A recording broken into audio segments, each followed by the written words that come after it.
In Ezekiel chapter 2, he was letting me know that I was going to be born in a dry land with no formality of God. Everybody do things for money. Everybody do things for gifts. Everybody do things for witness. And if I go against any branch of this infidelity, they were going to plant people around me to kill me or to torment me. It didn't matter what I did. Like I told you in this early part of this sermon about I was given poison to kill me. I was given crushed glass. I was given boric acid. My wife shot me for no reason at all. And Lord, the list goes on and on. I went from one part of the United States, from the west to the east, and they ran me out of civilization with two black cops from Blackwater. And they stalking me right now, but I was not back down. These are scorpions. These are thorns. These are people that he told me in his word that I will encounter here in the United States of America. So how can we sit and deny that I'm not a problem? But he said and let me know what I was going to become against in the United States of America.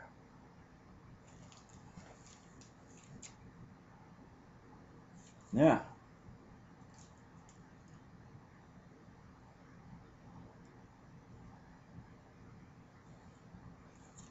I want to go to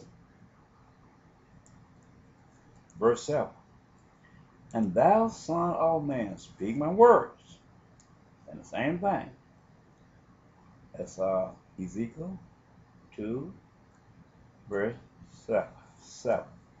And thou, son, and thou shalt speak my word unto them what they would hear, or whether they will forbear.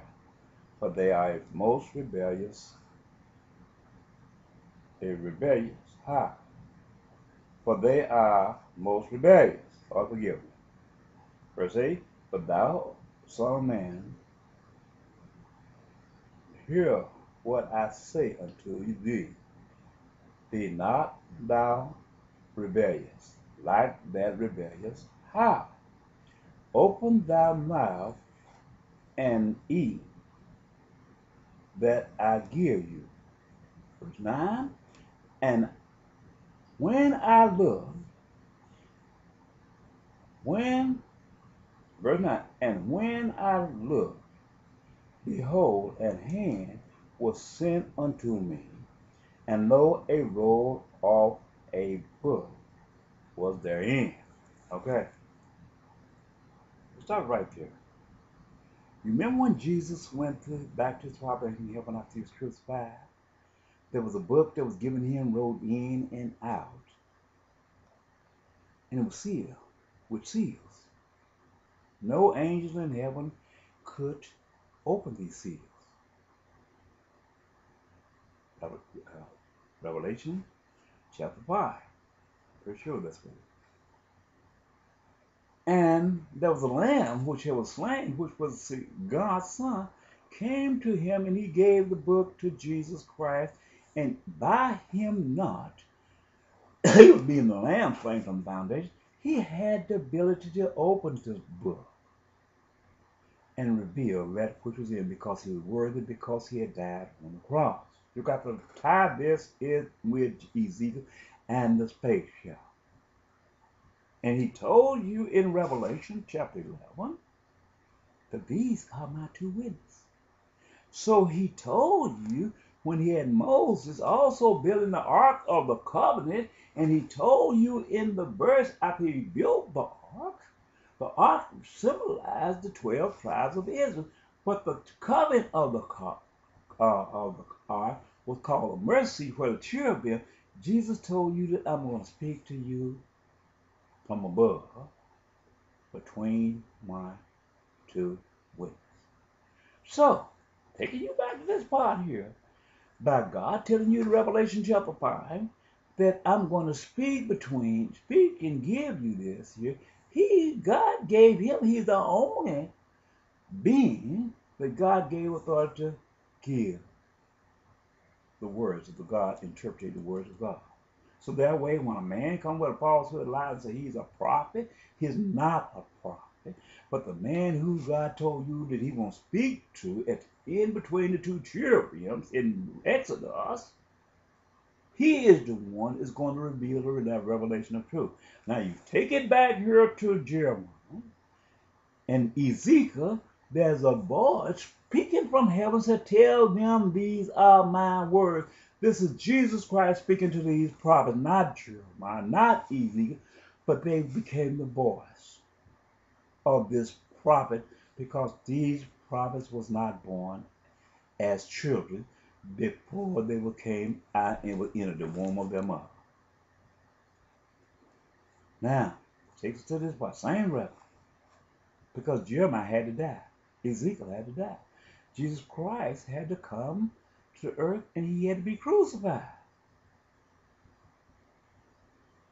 And he had to have somebody at the end, at the revelation of time, he said to let Israel know that there have been a prophet among you. To the whole formality of the Bible. It shows you this is the works of God. And the United States of America taking the land because they need that crude oil.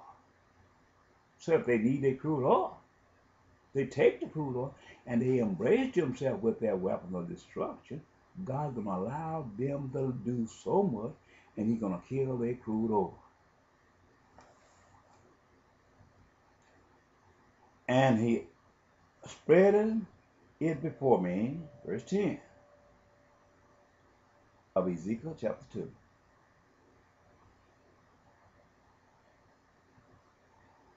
And it was written within and without, and there was written therein Lamentations.